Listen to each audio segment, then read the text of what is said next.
Hey everyone, welcome back to episode 2 of Mistakes Were Made. Now, before we jump into the episode, I just wanted to spend a couple of minutes thanking everyone. Doing this podcast was pretty nerve-wracking, and when you do it and send it off into the ether, you don't get that instant gratification of presenting to a live audience.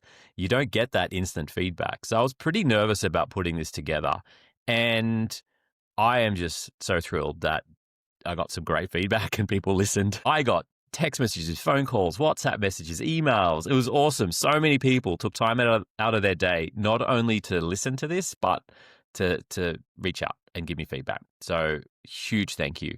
The feedback was great insofar as there was things that really resonated. So really good feedback around some of the experiences spoken about in that first episode landing, some of the coaching out of that first episode being really helpful. So I was thrilled. That's the goal. So super, super thankful for those that took the time to listen and come back to me with some of those comments. There was some commentary around the podcast production itself. Apparently, I sound like Mark Fennell, the Australian podcaster. A couple of people said that, so that's cool. I'll take that.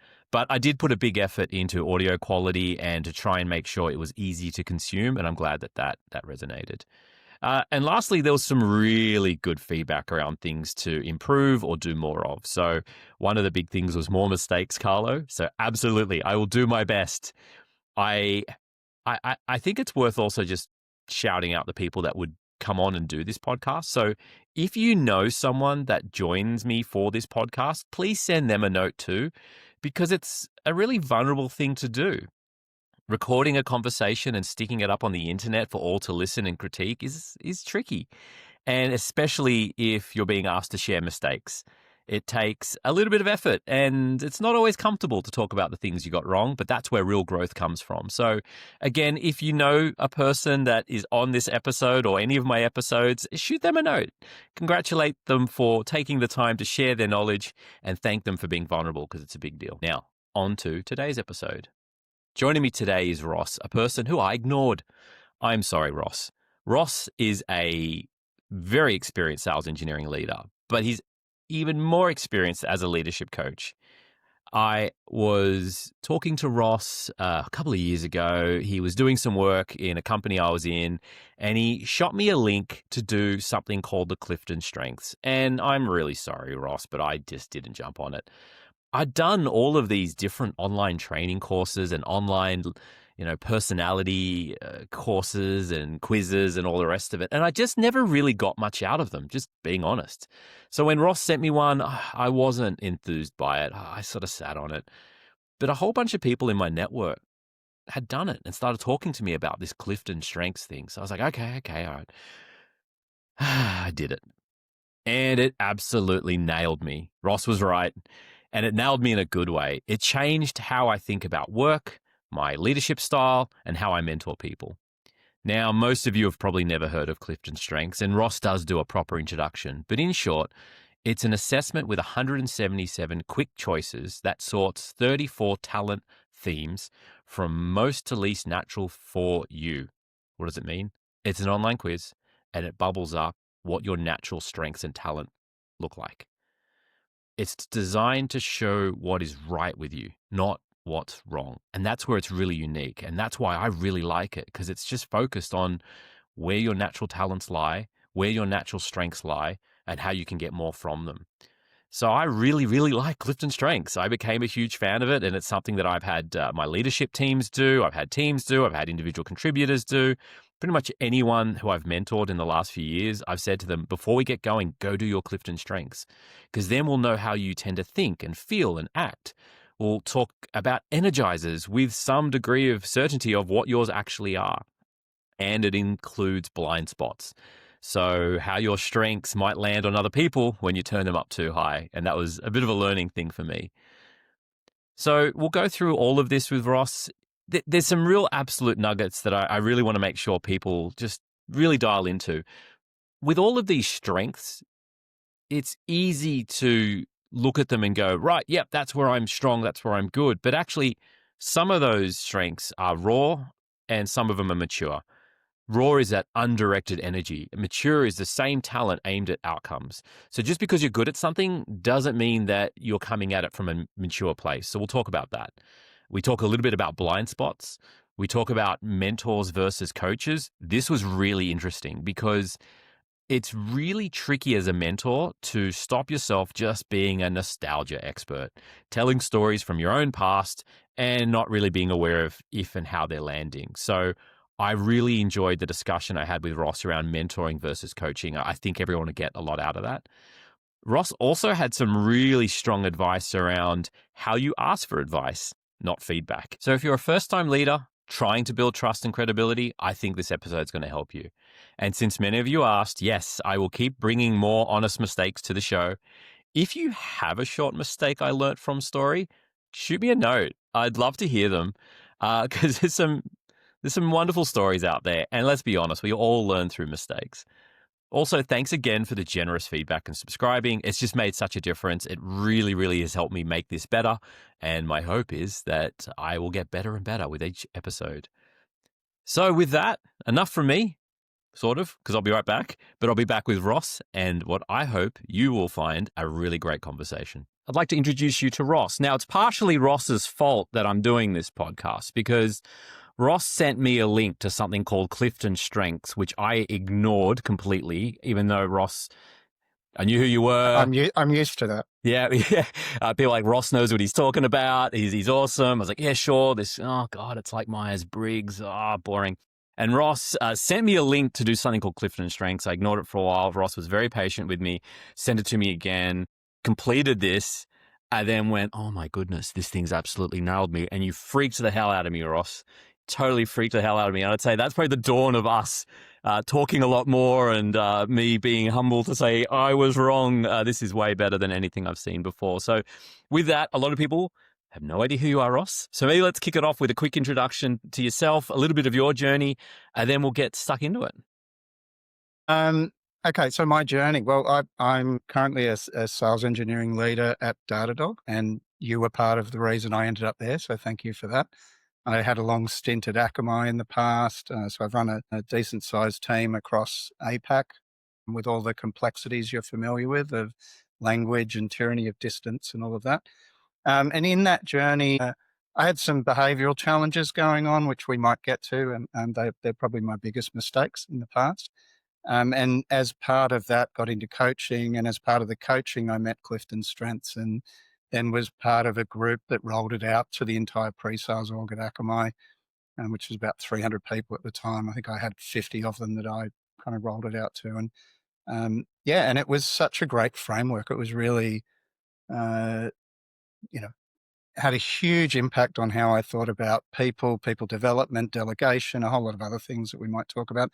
And one thing since then, I've tried to step away from it a bit and just to not be only the strengths guy, because I've got other things that I like to also think about.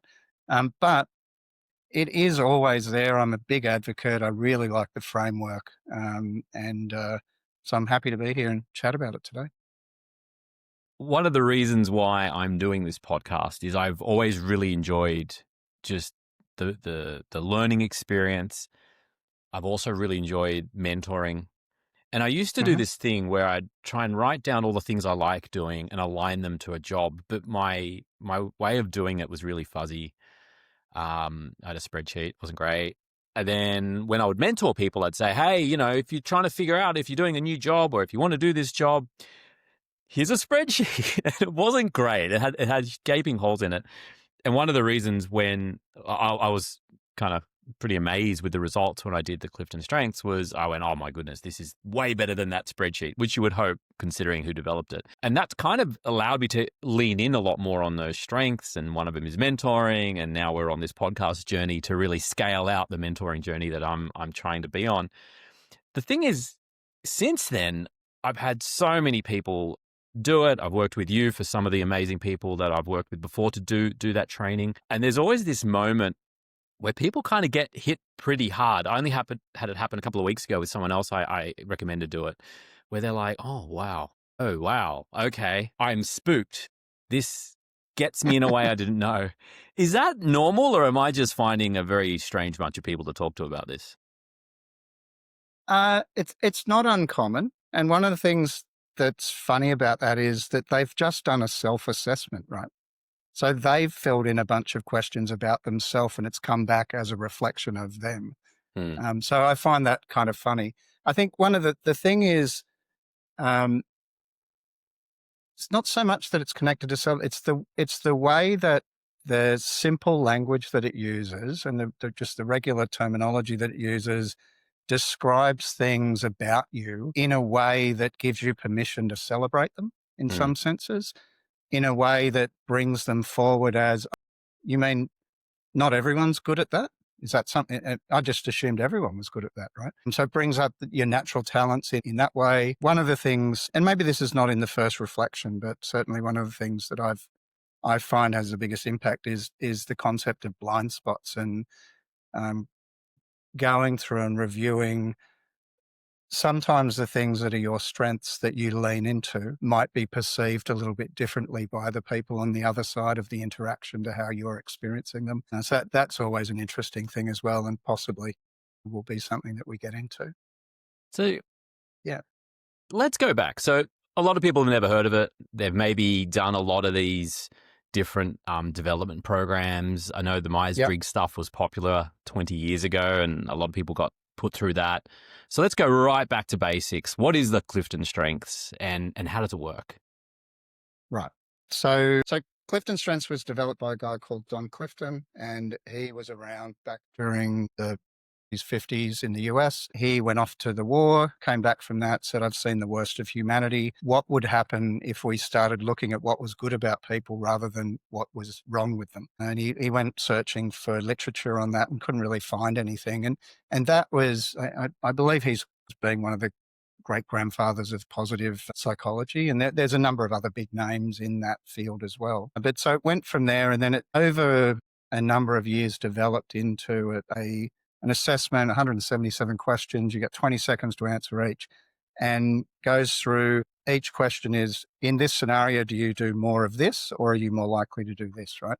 And from that, it stack ranks 34 strengths for you. And the interesting thing about that is if you consider the probability of the top 5 strengths, you finding someone with the same top 5 as you in the same order, well, the same top 5 is 278,000 to 1 likelihood. The same top 5 in the same order is 33 million to 1. So this is one of the things I love about it. It starts with the premise that everyone's unique and we all bring a different value proposition to the table in ways of thinking, feeling, and behaving. That makes a lot of sense. And the thing that I really like and what stood out to me is that this is a positive review. It's not looking at where you're falling down or where the gaps are, which I feel like is where everything usually goes, right? Performance reviews are looked at, what aren't you doing well enough? What needs to be improved? What I liked about this was a very simple, hey, these are the things that you're leaning into or could lean into or you could improve that are your positives. These are your strengths. And when I went through it and saw what mine were, I went, oh, wow, that makes a lot of sense because those are the things I gravitate to and roles that have really given me access to develop those areas are the ones I've thrived in. So it really stood out to me to be unique because it wasn't so negative. It wasn't that do better, Carlo. It was, hey, this is all right. These things are good. Do more of this, Carlo, which I really, Yeah. really liked. We were thinking that when we were talking to you, mate. We just didn't say it Yeah, out loud. that's right. That's right. It's Well, like, it's an interesting point on that because I've had the chance to do it with like a few hundred people now. It's really common for people to come into a first session where you're reviewing their results and they go straight to the bottom. What's wrong with me? yeah. And there's the explanation of that's not how the framework is set up. But it's also that the bottom isn't weakness. The bottom is just things that don't come naturally. They're probably more likely to be things that are just not important to you rather than problem things. Let's focus at the top at what you're good at and where you're overusing some of your strengths, and that can manifest as weakness. Yeah, I did the same thing. Like scroll to the list first, like, what's that? No, I am good at that. So guilty as charged. And I think everyone I've shared the results with has fixated to go, where am I not strong?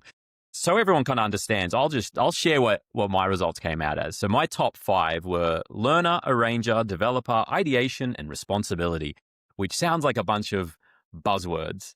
But when I really started digging into them, I went, oh, okay, learner makes sense because I am the person that just loves learning. And that's why I collect a bunch of things like I have a boat license without a boat because I enjoyed learning about it.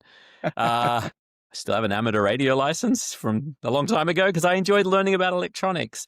So that kind of started for me to go, oh, hang on a minute, there is something there.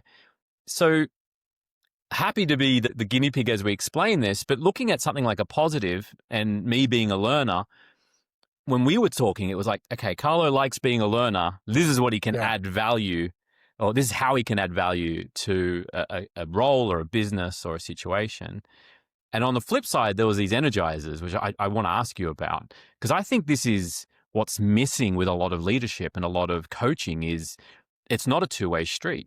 So to use me as a guinea pig, when I did my CliftonStrengths, it said that one of my top strengths is learning, which I'm sure my high school teachers would find amusing.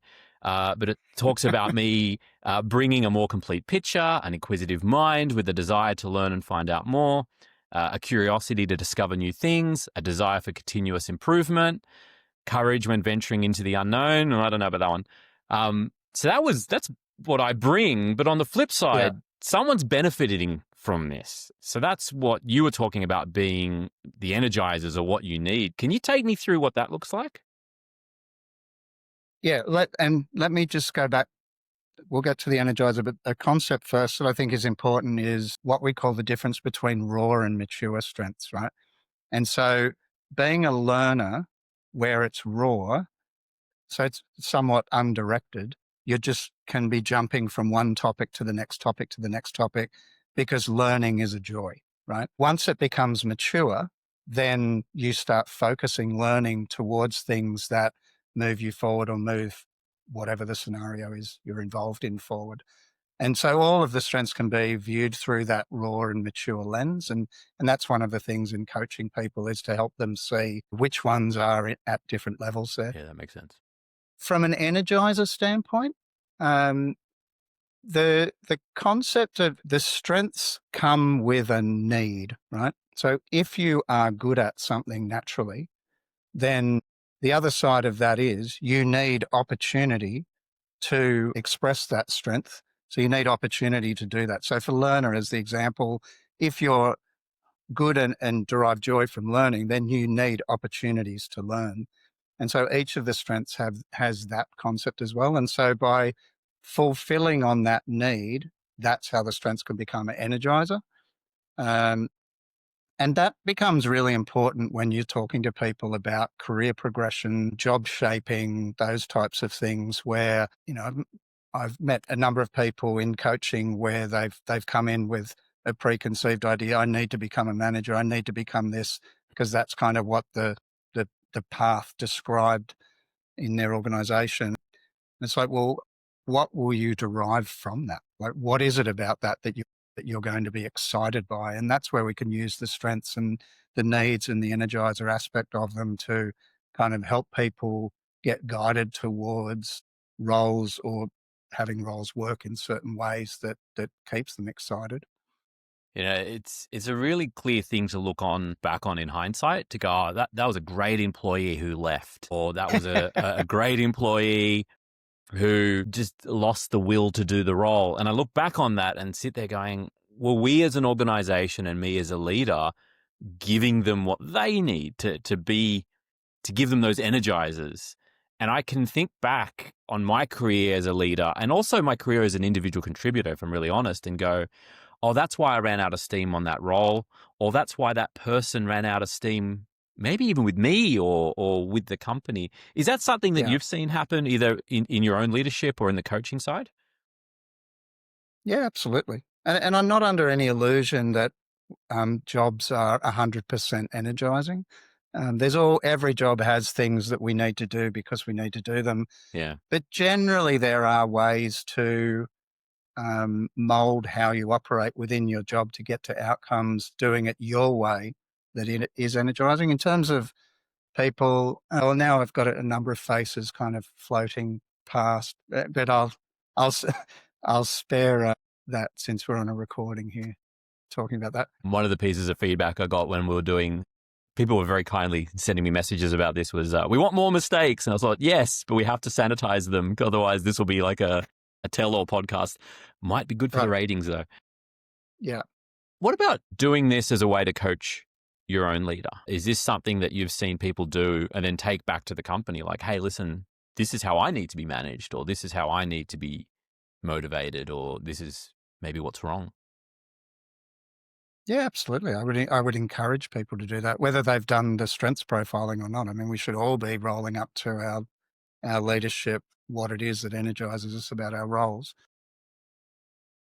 When with starting a new role recently, and in there they've got the, you know, how do I like to be worked with, or how is best to work with me, documentation, and which is great, and I see that much more commonly now than what I had, back at the beginning of Akamai days a decade ago. But I went through and read those, and then I went through and read the people in my team, their strengths profile, and and I could see how it was coming out. So, how to get people to know enough about it to even communicate it up is probably a challenge to work through. Yeah. So it's not like you read the report and go, now I understand everything, right? It's incremental. I'm 10 years on from doing my first strength report, and I'm still learning from it. Yeah. I did have my one open. It's open in front of me now, but it's normally open in a tab. Like, hang on a minute. What was that again? Because there's a fair bit to it. There's a fair bit to learn when you've got to change your mentality from, again, being that negative side.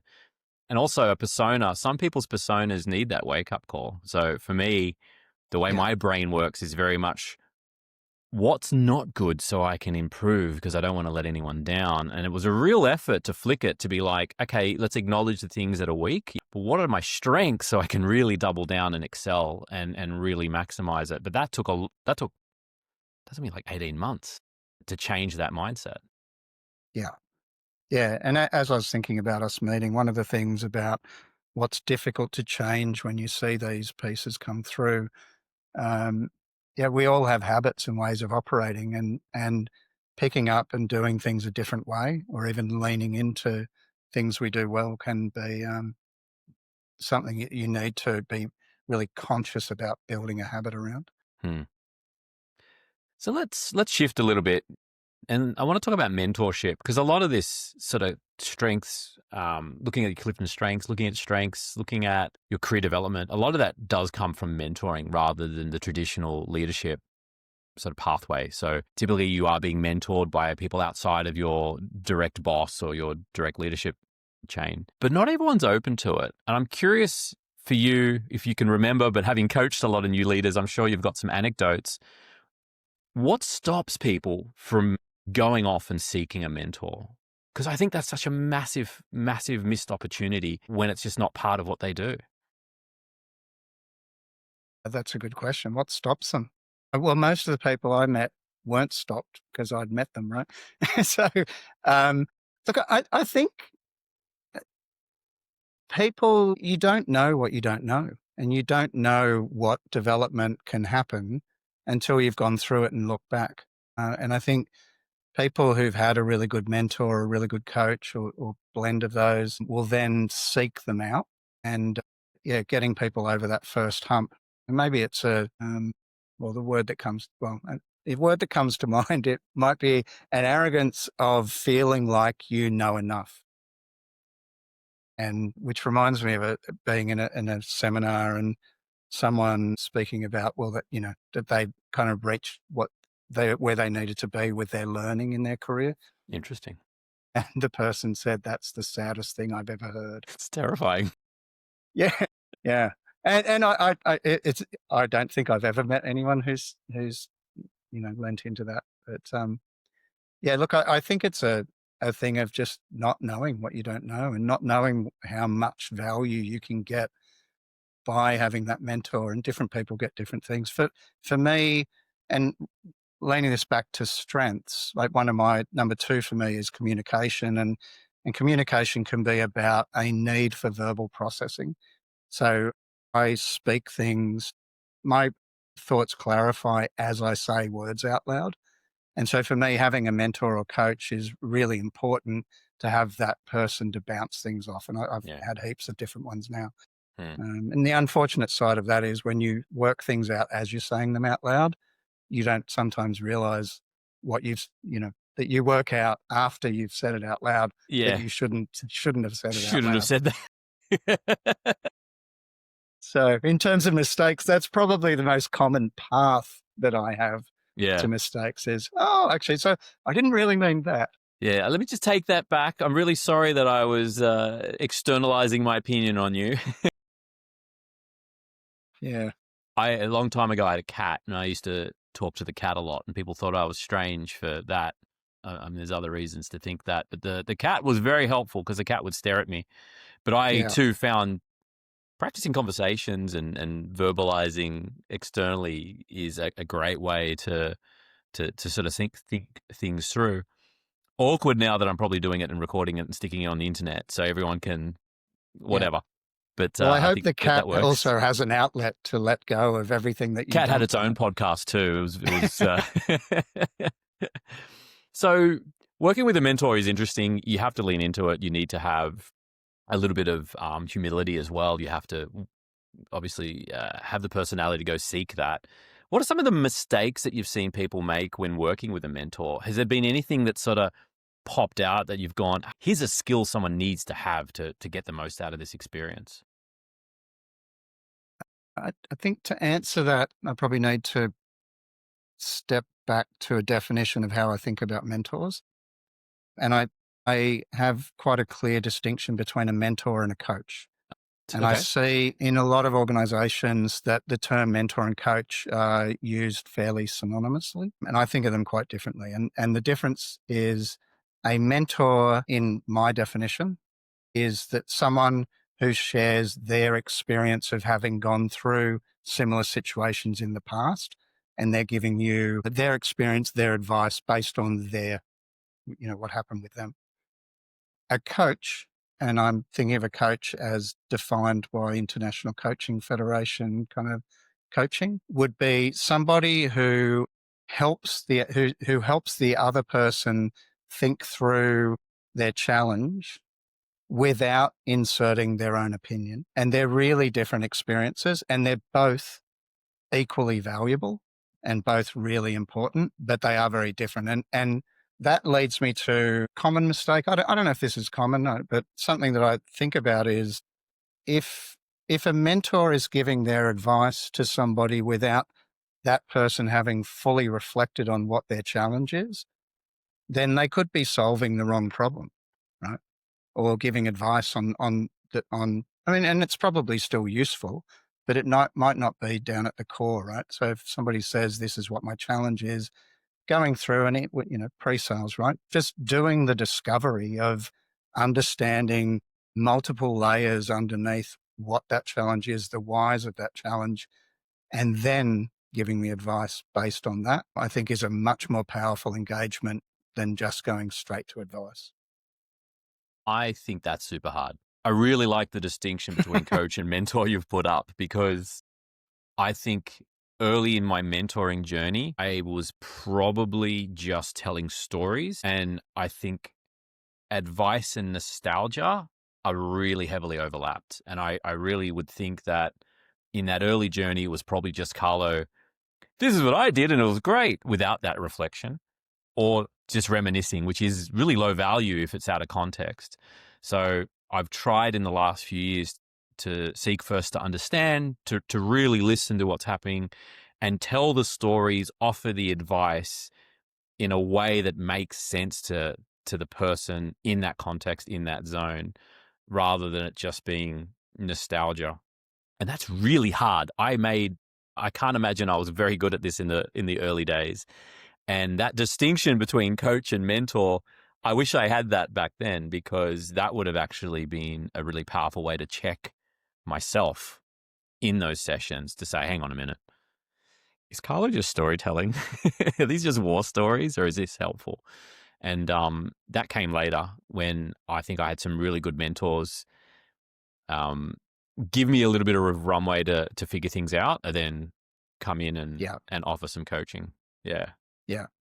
Yeah. And I think that leads to thoughts on leadership generally for me, the most important thing for someone becoming a leader is doing it authentically. And doing it authentically means doing it your way, taking inputs from mentors, podcasts, whatever it is that you're listening to or consuming knowledge from, but building that into who are you personally as a leader?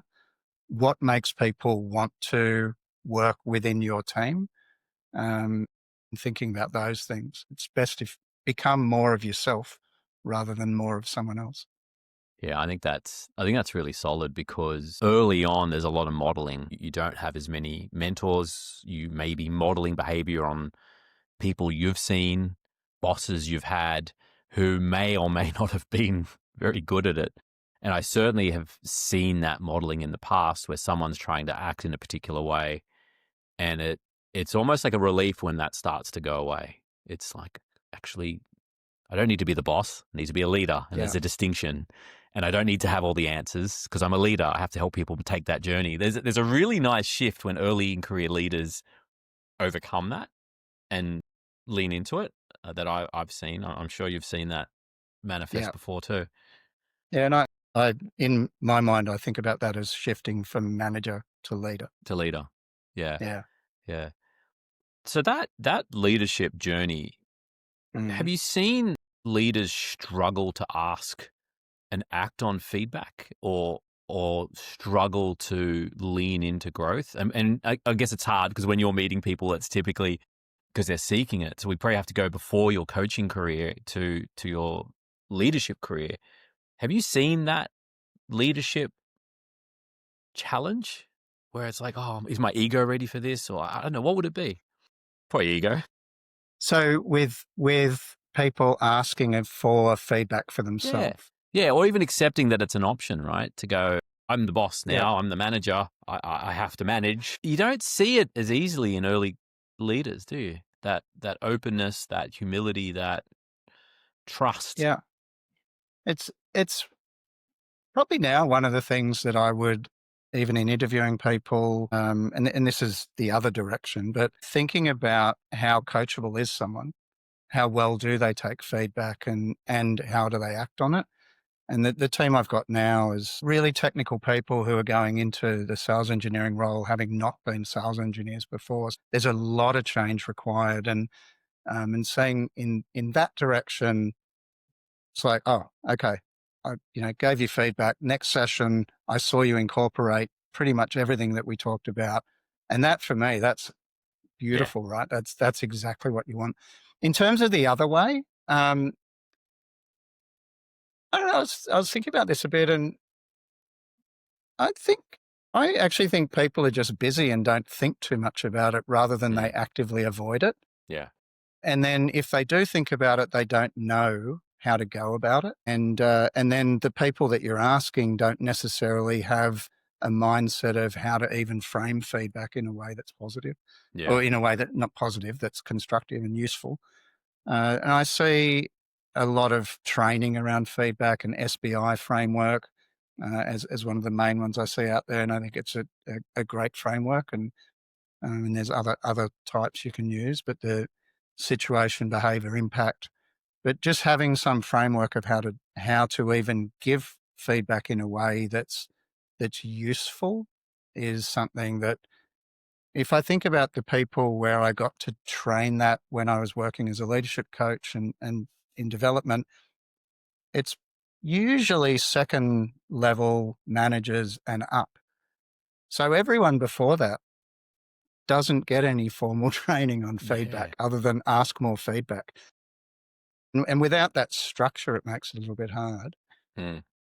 But I'd give one piece of advice, and no pun intended when you hear what I say, is if you're having trouble getting feedback, like in the up direction from your manager or leader, then my recommendation would be try and shift it to asking for advice versus asking for feedback. And so instead of saying, hey, how do you think I went during, like when I was leading your meeting earlier today? where the person has to go backwards and reflect on that and give feedback. How would you like me to do it differently next time? For some reason, part of the human condition, it's much easier for people to give advice on a future positive change than it is to look backwards and give corrective advice or corrective feedback, right? Yeah, So that'd that's be something interesting. I'd recommend people dabble with and try. Yeah, that's interesting.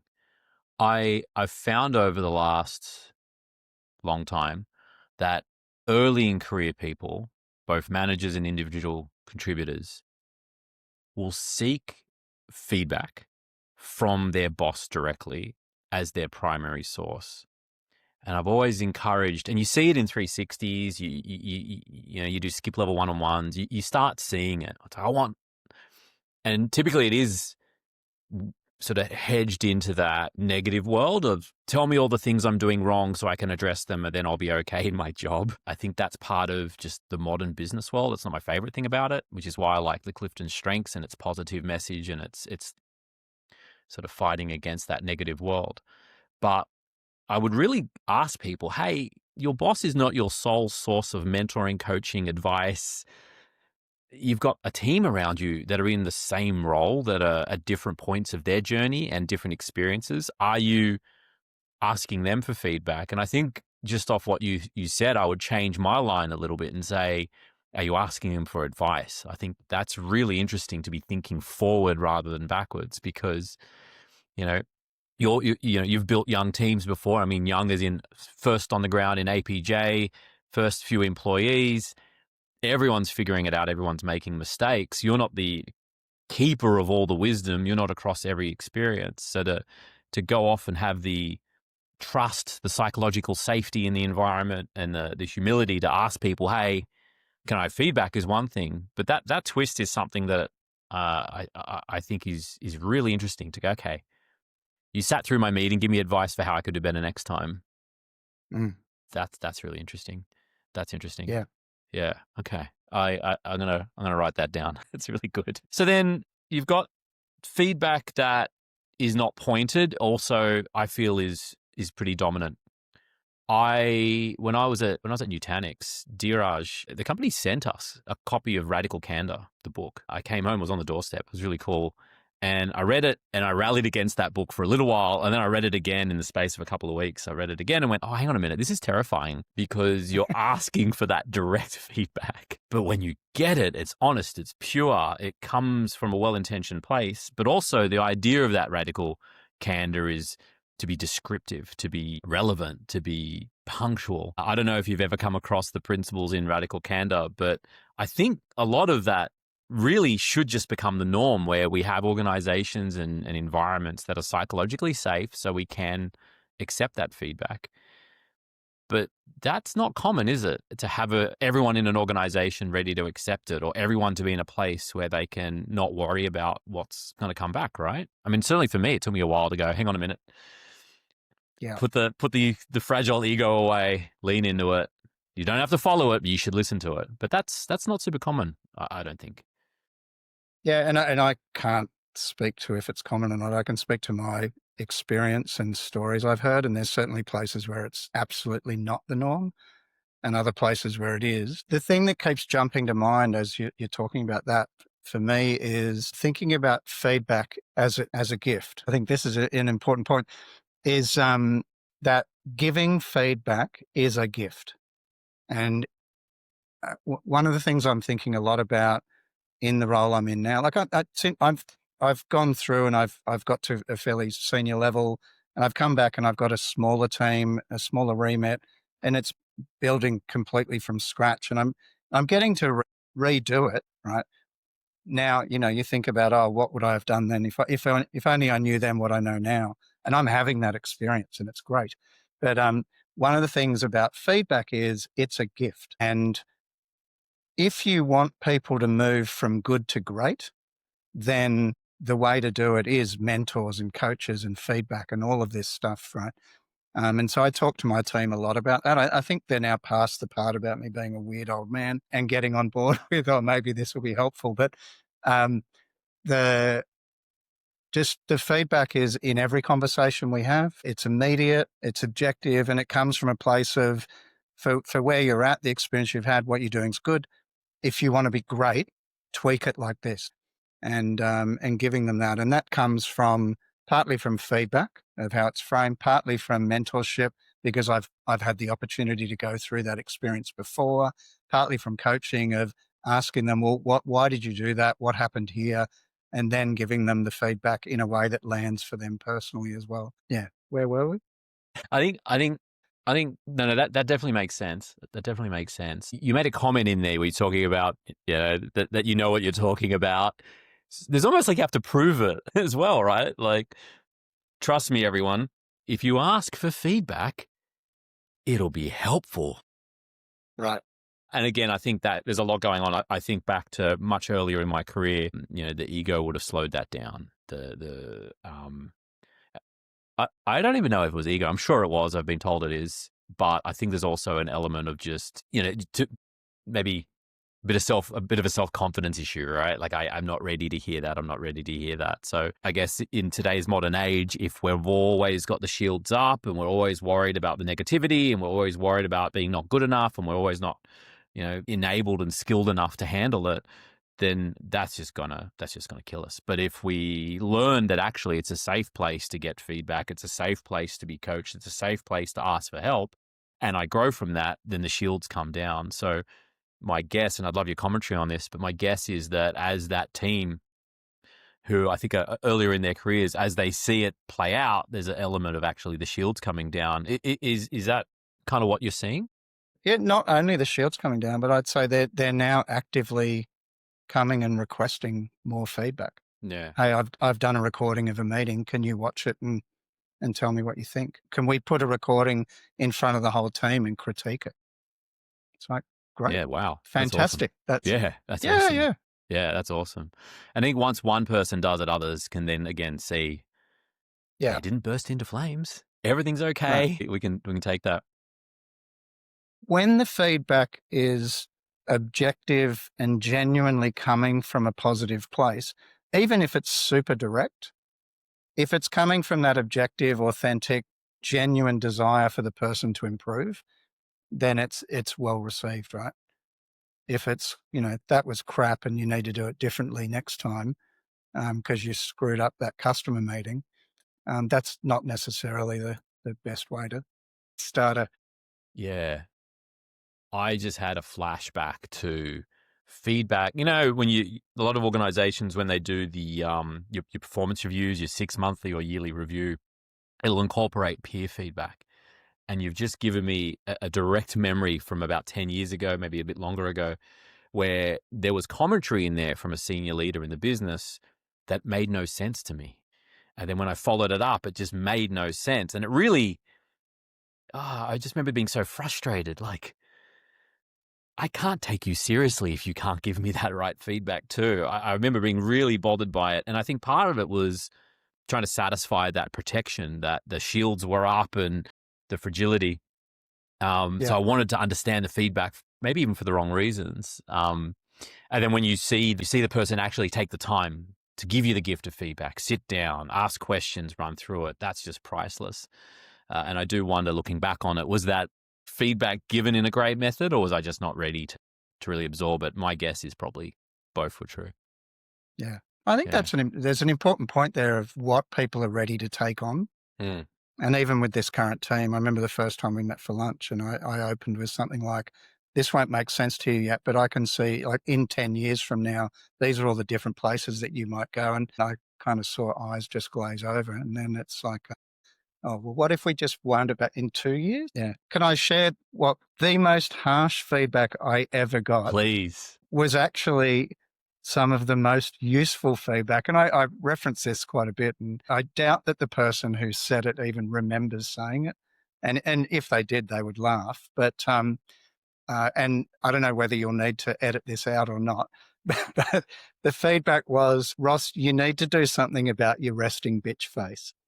And do we need to put a poll here? Okay, everyone, in the comments, does Ross have a resting bitch face? What a bizarre thing to say. No, and I've actively worked on it with being conscious about trying to smile more was the Hmm. beginning of it. And then I think just as you get older, you get more comfortable and care less about what people think. And Yeah. so there's that part of it as well. But I found at that moment, I realized a whole lot of people I'd worked with for years thought that I was a really serious person and interacted with me and I was at dinner with someone and she said, I've worked with you for 5 years and I'm only just realizing now that you're not that serious. And it's like, no, it's an absolute circus in here. And it's just having a kind of a deadpan face Mm. that people will make a judgment based on how they see you there, right? And so, I mean, that then flows into every contact counts and then that initial impression and all of that sort of thing. But yeah, the do something about your RBF was actually how he said it.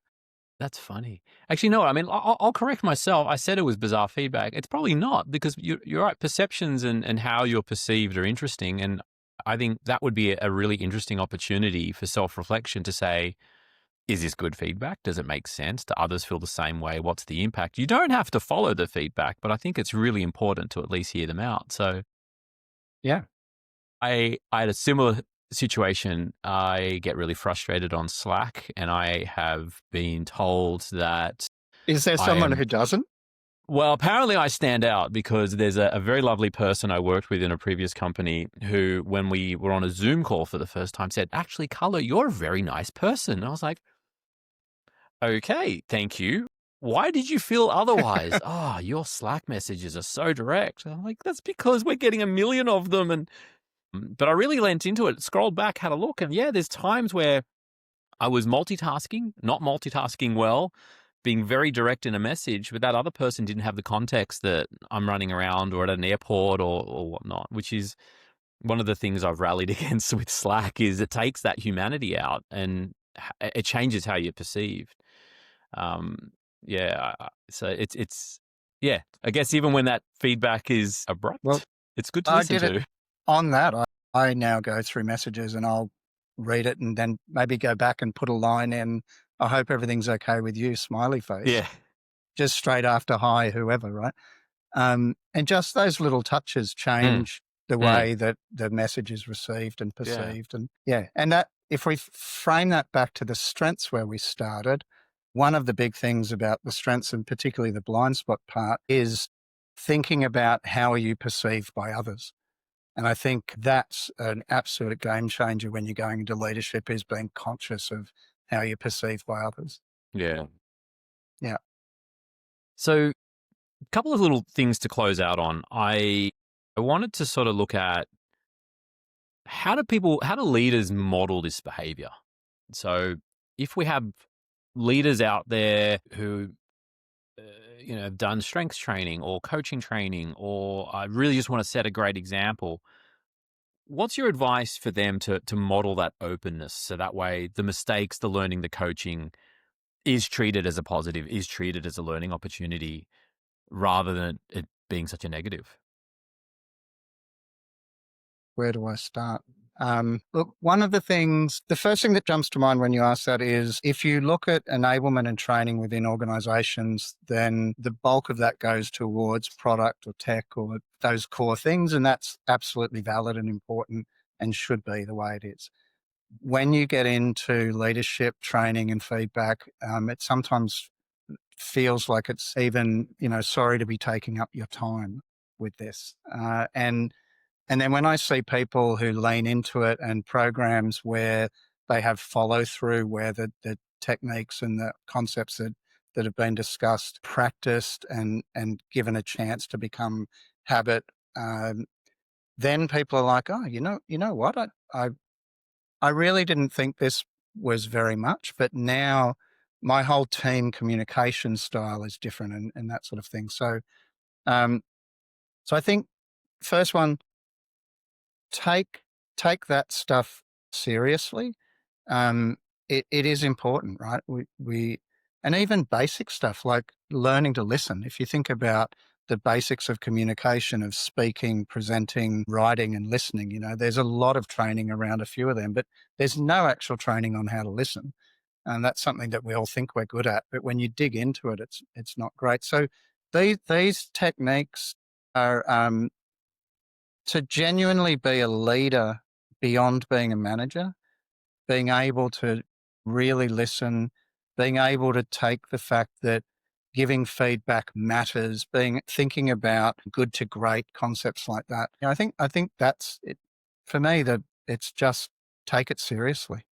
I had a person recently who's moving out of an IC into a manager role and said, I feel like I'm now going to not learn anything new. And Interesting. it's like, okay, well, that's fascinating, because for me, management and leadership is this massive body of knowledge that's cool and fascinating. And it's not techie, it's not coding, it's a different thing, but it's a huge body of knowledge that's a lifetime of learning. And it's not just learning about in work, it's learning about yourself as a person and self-reflection and coming to a place of contentment and flowing through out into your personal life as well, all of those sorts of things. And so that concept, that was a fascinating reminder for me of, oh, okay, no, it's not just those hardcore skills that matter. There's this whole other world that if you open yourself up to it, can be, hugely impactful and satisfying. The learning to listen thing is really interesting. I think that's a hard thing for sales engineers to learn. I remember the meeting I was in where I was Pardon? called out for not listening to the customer. It was a very long time ago, and there was an awkward conversation in the car park with the sales rep who called me out for answering a question before fully understanding it, and there was a light bulb moment. And after that, I used like one of those label makers, and on my laptop it said "Seek first to understand before seeking to be understood." I had that on that laptop for years. Yeah. Because after that, I think I became a pretty good sales engineer, just learning to listen. And I think a lot of technical people, when they shift into leadership roles, it's part of that shift of I've got technical things to know and technical answers to have, whereas a leader, it becomes very different. And then that learning to listen thing is so important. Brilliant. Well, I've really enjoyed our chat today. I got a couple of rapid fire things. First of all, if someone wanted to do their CliftonStrengths, how do they actually do it? If you just type in CliftonStrengths assessment, you can pull that up at the Gallup. It's owned and distributed by Gallup. I think it runs in Australia about $85 to do the assessment and 50 in the US. It's money well spent. And I would encourage, there's probably someone in your organization or in your network who knows a lot about it, because there's quite a few people out there now. If you can find someone who you can walk you through it and get into the detail with you and really push you to reflect on it, then that will make it an even better experience again. Yeah. And it makes a really nice team exercise. So Ross did it with my team many years ago. It was a fun exercise with lots of head scratching afterwards and a couple of spooked moments. Again, rapid fire. If there was one piece of advice you could give to that first-time leader about starting their growth journey, what would it be? One piece of advice? One piece of advice. You can learn something useful from every human that you interact with if you listen properly. Yeah, I like that. Lastly, what's one mistake new leaders should not stress about and one they absolutely should? So I think, I don't know if this answers the question properly, but you can't change the past. So learn from it and move on. Don't get caught up on it.